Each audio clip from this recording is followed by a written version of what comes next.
And this is Meg, the Doctor of Visual.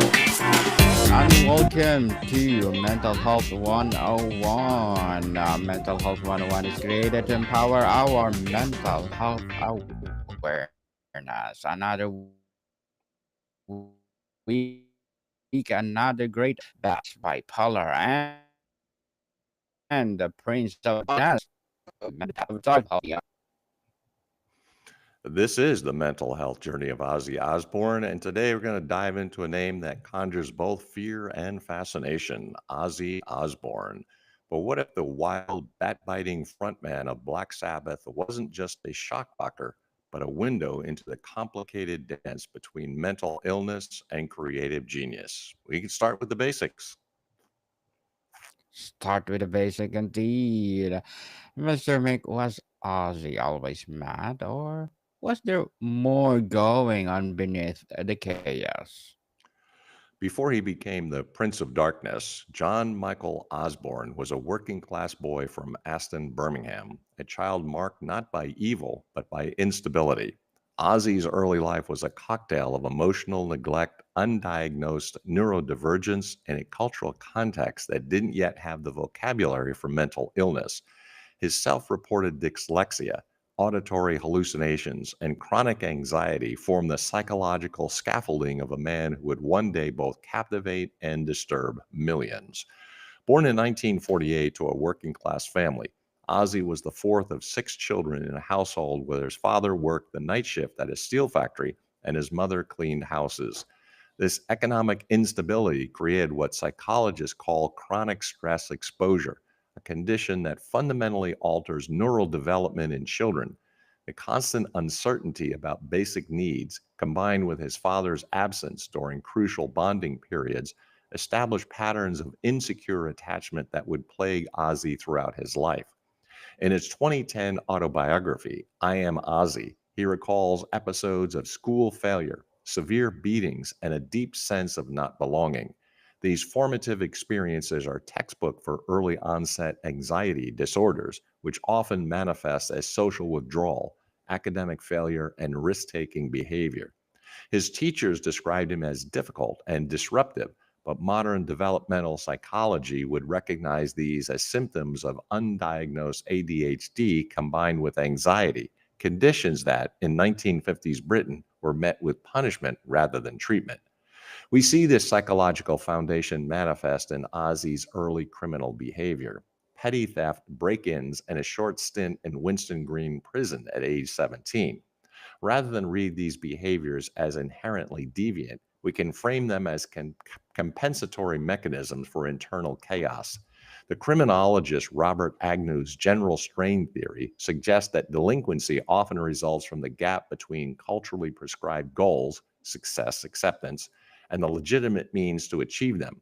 For a dyslexic, anxious teenager in industrial Birmingham, crime became a pathway to both material gain and peer recognition. Psychologically, Ozzy fits what modern clinicians would likely identify as having co occurring conditions: generalized anxiety disorder, substance use disorder, and bipolar features.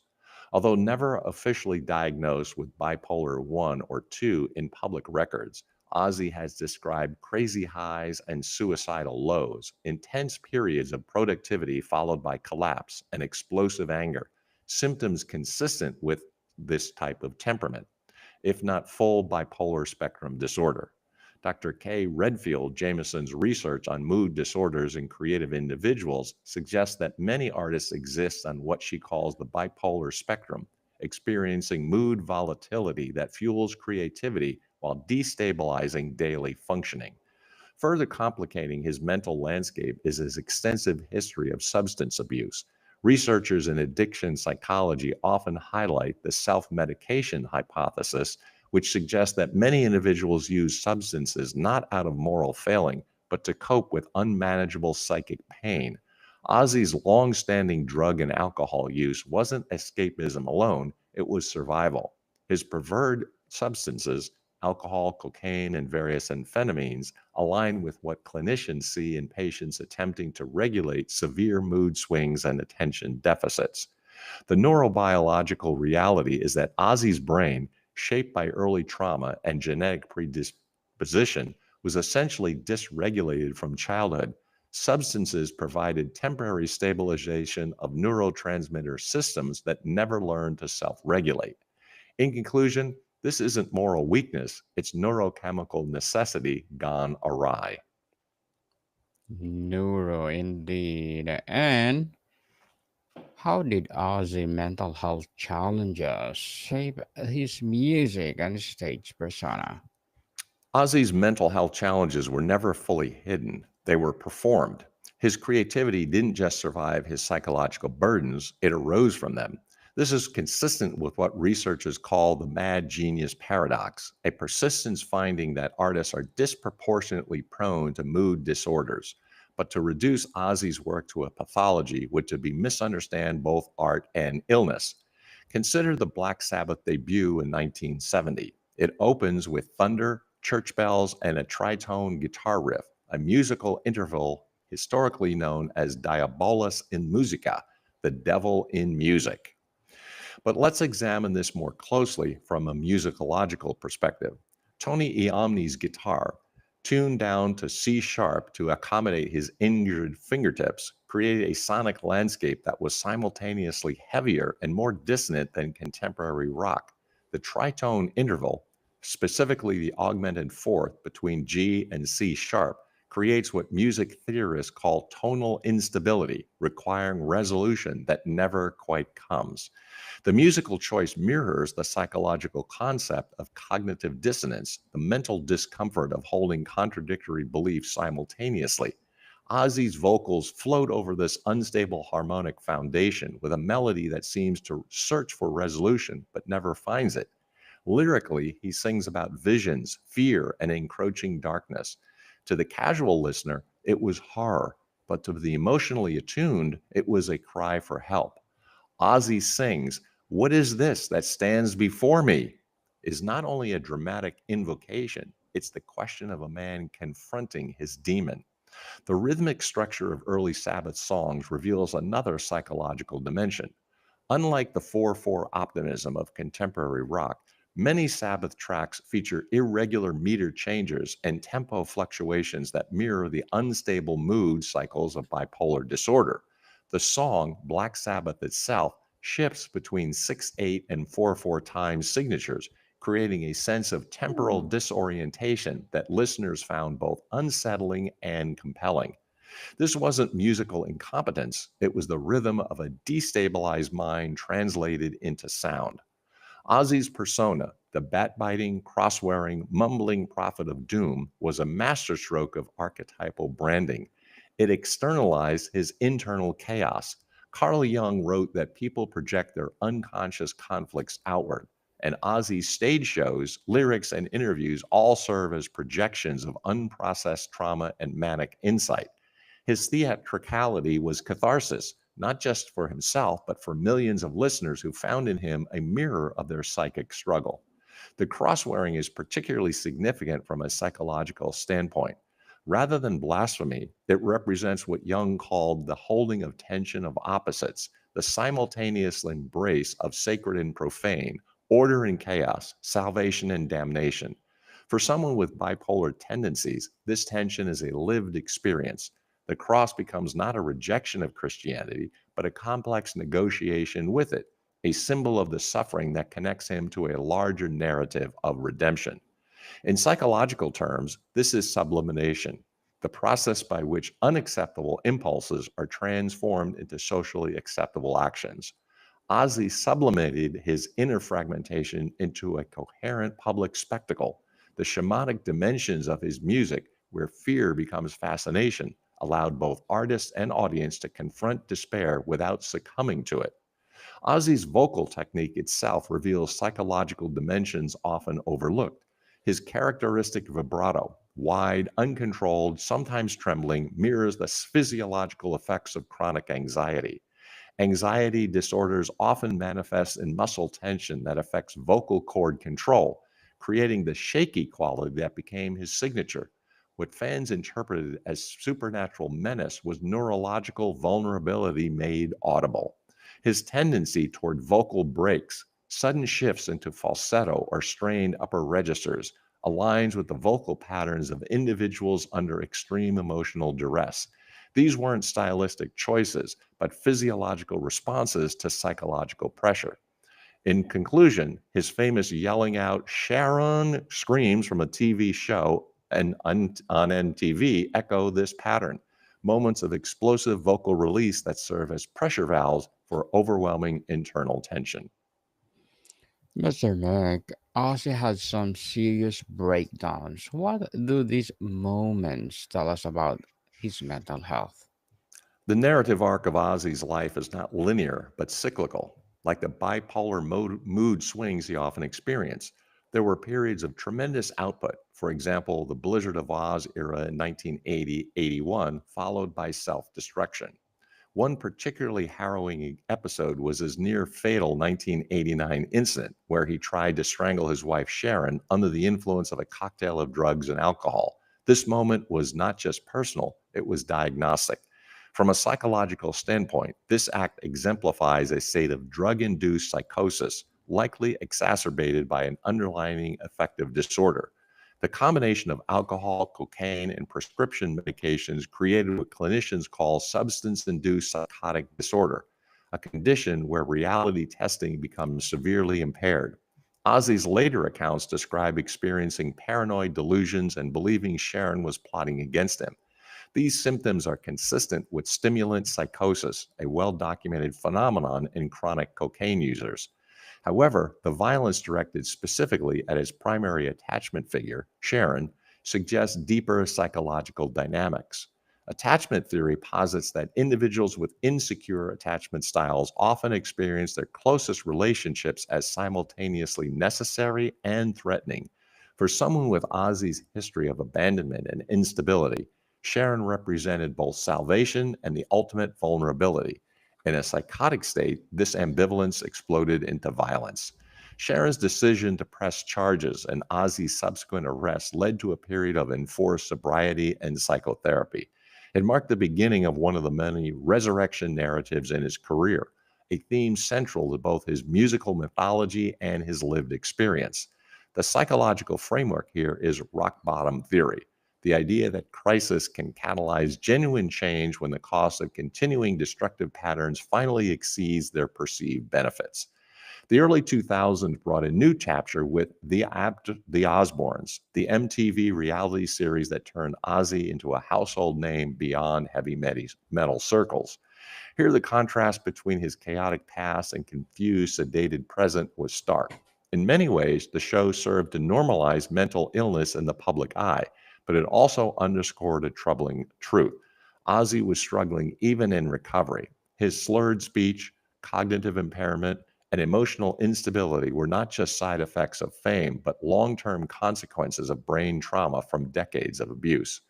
From a neuropsychological perspective, the Osbournes documented what researchers call substance related neurocognitive disorder, a permanent brain damage resulting from chronic substance abuse. Ozzy's difficulty with word retrieval, spatial orientation, and emotional regulation was consistent with damage to the prefrontal cortex and hippocampus, areas particularly vulnerable to alcohol and stimulant toxicity. Yet the show also revealed remarkable psychological resilience. Despite his cognitive limitations, Ozzy maintained emotional connections with his family, demonstrated capacity for humor and insight, and continued creating music. This aligns with research on cognitive reserve, the brain's ability to maintain function despite neurological damage by developing compensatory mechanisms. Nevertheless, Ozzy continued to produce music and tour. His 2020 album, Ordinary Man, is almost confessional in tone. Don't forget me as the colors fades, he sings, an acknowledgement of mortality, regret, and resilience. The album, recorded largely during his battle with Parkinson's disease, showcases a different kind of vulnerability. The tremor in his voice is no longer just metaphorical, it's literal, the neurological manifestation of a degenerative disease. But analyzing tracks like Straight to Hell and Holy for Tonight, we hear sophisticated emotional processing. The lyrics demonstrate what psychologists call meaning making, the ability to construct coherent narratives from fragmented experiences. This isn't the chaotic rambling of early crises, but the reflective integration of someone who has survived his psyche. Each comeback is not merely a PR strategy, but a psychological reality. Ozzy's recoveries reflect what resilience research calls post traumatic growth, the ability to not just bounce back, but to transform through adversity. His survival challenges the notion that severe mental illness and substance abuse inevitably lead to decline. In conclusion, his trajectory suggests that with adequate support systems and treatment, even profoundly damaged individuals can achieve periods of stability and continued creativity. Mr. Merck, are there actual psychological theories that can explain Ozzy's life path? To fully understand Ozzy's mental health journey, we need to situate it in psychological theory. Several frameworks help illuminate his trajectory. The diathesis stress model posits that mental illness arises from a combination of genetic vulnerability and environmental stressors. Ozzy's genetic predisposition, possibly toward mood disorders and addiction, interacted catastrophically with a childhood marked by instability, low academic achievement, and social rejection. His father's alcoholism suggests a familiar vulnerability to substance use disorders, while his mother's description of him as unusually sensitive child points to a possible genetic loading for anxiety and mood disorders. The environmental stressors were cumulative: economic instability, academic failure, social rejection, and early exposure to violence and criminality. This combination created what developmental psychologists call a toxic stress environment, one that overwhelms a child's capacity for adaptation and creates lasting changes in stress response systems. The creative cognition theory suggests that creativity often stems from cognitive disinhibition, the inability to filter out irrelevant information. This trait, common in those with bipolar spectrum disorders, may explain Ozzy's unique ability to blend occult imagery, emotional intensity, and offbeat humor into a compelling aesthetic. His lyrics often contain seemingly random associations that, upon closer examination, reveal sophisticated emotional truths. Research by Dr. Shelley Carson at Harvard suggests that creative individuals show reduced latent inhibition. They notice and incorporate details that others automatically filter out. Ozzy's ability to find musical and lyrical inspiration in horror movies, religious imagery, and personal trauma demonstrates this cognitive style. What appears chaotic represents a different way of processing and connecting information. Erickson's psychosocial theory posits that midlife involves a struggle between generativity and stagnation. Ozzy's recent adventures, podcasts, collaborations, even vulnerability in interviews can be seen as a pivot toward generativity. He's attempting to leave a legacy not just of darkness, but of meaning. His willingness to discuss his struggles openly, his support for mental health awareness, and his role as a father figure to younger musicians also all demonstrate successful navigation of this developmental challenge. Attachment theory and self medication hypothesis provides an additional lens. Much of Ozzy's substance abuse and erratic behavior can be viewed through the lens of insecure attachment. His family of origin was emotionally distant, and his adult relationships, though long lasting, were marked by volatility. Drugs provided a false sense of containment that secure attachment might have offered. The self medication hypothesis suggests that his drug of choice, typically alcohol combined with stimulants, served specific psychological functions. Alcohol dampened overwhelming anxiety, while stimulants provided the energy and confidence needed for performance. This wasn't recreational use, but desperate self treatment of underlying psychiatric conditions. Modern trauma psychology offers another framework for understanding Ozzy's life. His early experiences of violence, neglect, and social rejection created what researchers call complex trauma, repeated, prolonged exposure to stressful events during crucial developmental periods. This type of trauma fundamentally alters brain development, affecting emotional regulation, impulse control, and relationship formation. Dr. Bessel van der Kolk's research on trauma suggests that artistic expression can serve as a form of trauma processing, allowing individuals to externalize and then integrate overwhelming experiences. Ozzy's music, from this perspective, represents decades of trauma processing made public. The dark imagery and emotional intensity weren't gratuitous, they were necessary for psychological revival. In conclusion, Ozzy's psyche is not a cautionary tale, but a case study, a living text in which mental illness, creativity, and survival coexist in complex, often surprising ways. Mr. Mick, how might religious thinkers interpret Ozzy's journey and struggles? While Ozzy Osbourne is sometimes dismissed by religious communities as blasphemous or dangerous, a deeper Judeo Christian analysis reveals profound theological themes in his life and work. Rather than simple antagonism towards faith, his journey embodies some of the most central narratives in Judeo Christian tradition: the struggle with evil, the cry from the depths, and the possibility of redemption even for the most fallen. When I first heard Black Sabbath, and as a questioning young man myself, I could identify that Ozzy was a guy struggling for salvation. Paul writes, "Therefore, my friends, as you have always obeyed, not only in my presence, but now much more in my absence, continue to work out your salvation with fear and trembling, for it is God who works in you to will and to act in order to fulfill his good purpose." The Hebrew Bible's book of Job provides a compelling framework for understanding Ozzy's suffering.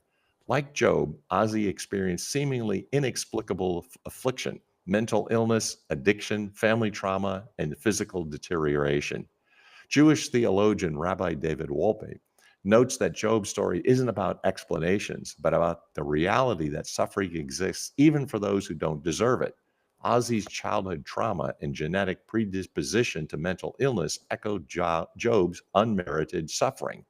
The book's central question, "Why do the righteous suffer?" finds a parallel in Ozzy's struggle.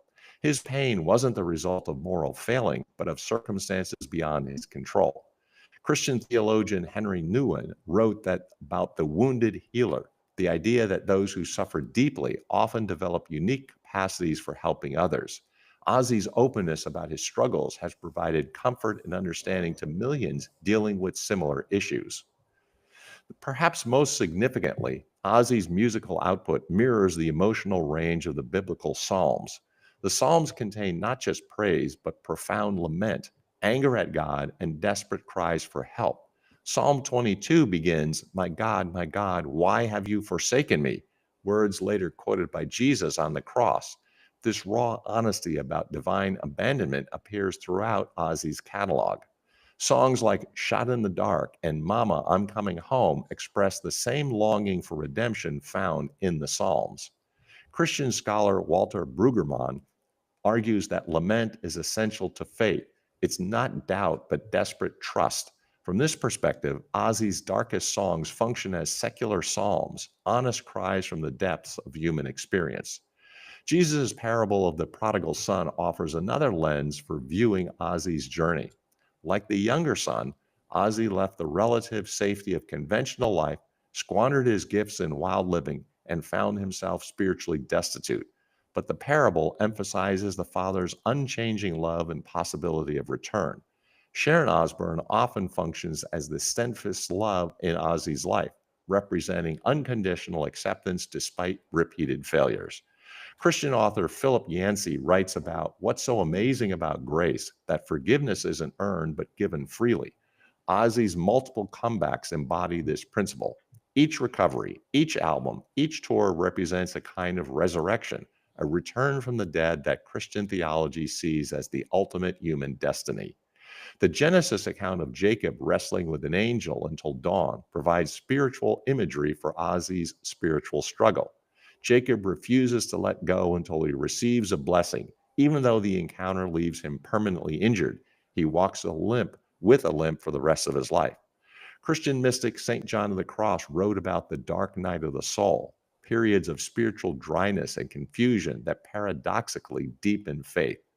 Ozzy's decades of struggle can be viewed as this kind of wrestling match with the divine. His limp, the cognitive damage, the tremor, the ongoing vulnerability might be the price of his spiritual wrestling. But like Jacob, who becomes Israel, he who wrestles with God, Ozzy emerges from his struggles with a new identity and a blessing to share. In Jewish theology, tikkun olam refers to humanity's responsibility to repair or heal the world. Ozzy's vulnerability about mental illness and addiction has contributed to destigmatizing these conditions, potentially saving lives through increased awareness and acceptance. Rabbi Abraham Joshua Heschel wrote that prophecy isn't primarily about predicting the future, but about speaking the truth that society needs to hear. From this perspective, Ozzy serves as an unlikely prophet, using his platform to illuminate the reality of mental illness and the possibility of survival. His message isn't theological in the traditional sense, but it proclaims truths about human resilience that align with core Judeo Christian values about the inherent worth and redemptive potential of every person. St. Augustine's Confessions chronicles a journey from sin and confusion to faith and clarity that parallels Ozzy's narrative arc. Augustine wrote, "You have made us for yourself, O Lord, and our hearts are restless until they rest in you." While Ozzy might not frame his search in explicitly religious terms, his lifelong pursuit of meaning through music, family, and ultimately honesty about his struggles reflect this same spiritual restlessness. Augustine also emphasized that even in the darkest periods of his life contributed to his eventual understanding of grace. In conclusion, Ozzy's years of self-destruction weren't wasted. They became the raw material for art that has provided catharsis and connection for millions of listeners. Mr. Mick, how should we think about Ozzy's legacy musical and psychologically? Well, there's a number of things to think about. That Ozzy Osbourne's life is not a caricature, it's a confession. His story invites us to rethink what we might expect from artists, how we understand mental illness, and where we locate the line between performance and pain. Musically, Ozzy's influence extends far beyond heavy metal. His integration of theatrical elements, emotional vulnerability, and musical innovation help establish his template for modern rock performance. The combination of power and fragility in his vocal delivery influenced generations of singers across genres, from grunge to alternative rock to contemporary pop. Most importantly, his music demonstrated that commercial success and artistic authenticity aren't mutually exclusive. His biggest hits often coincided with his most personal material. Crazy Train emerged from his isolation and confusion after leaving Black Sabbath, while Shot in the Dark reflected his attempts at sobriety and reconciliation with Sharon. Psychologically, Ozzy's legacy lays in his demonstration that severe mental illness and addiction don't have to be terminal. His journey also illustrates the importance of long term support systems. Perhaps most significantly, Ozzy embodies the archetype of the wounded healer, someone whose own suffering enables them to help others. The therapeutic dimension of his work wasn't intentional. Ozzy never positioned himself as a mental health advocate, but his willingness to be publicly vulnerable created space for others to acknowledge their struggles. If Ozzy is the Prince of Darkness, then maybe darkness is not something to fear, but something to understand. The Prince of Darkness moniker, originally meant to be threatening, has evolved into something almost pastoral, a guide to the valley of the shadow of death who can say, I've been there, you can survive it too. And this transformation is a mentor was a remarkable turnaround. Ozzy continued to tour and record despite Parkinson's disease, spinal injuries, and ongoing cognitive issues. In conclusion, Ozzy demonstrates that artistic expression can continue even when other capacities diminish, and that there's dignity in admitting limitation while refusing to surrender completely. Mr. Ozzy Osbourne, thank you so much for sharing your legacy to the world. Well, the legend of Ozzy Osbourne, the Prince of Darkness, has long been heavy metal mythology built on the extremes of unstage but dissipation, rampant debauchery, and seemingly superhuman capacity of self destruction. Mr. Mike, Would you like to plug in something? Sure, I appreciate the opportunity. You can reach out to me, GMIC, the Doctor of Digital Smith, PhD, on LinkedIn. Create a valued book in 90 days. Couple volumes on Amazon, Burning America and On Track Ian Hunter. And of course, listen, if you will, to the Doctor of Digital podcast. Yes, people, let's support Mr. Make the Doctor Digital, and please do listen to our Music 101, Sex 101, and of course our love letters. Mr. Mick, thank you so much for your time. Thank you, my friend. Until next time, Deus Volt. More to come, people. See you soon.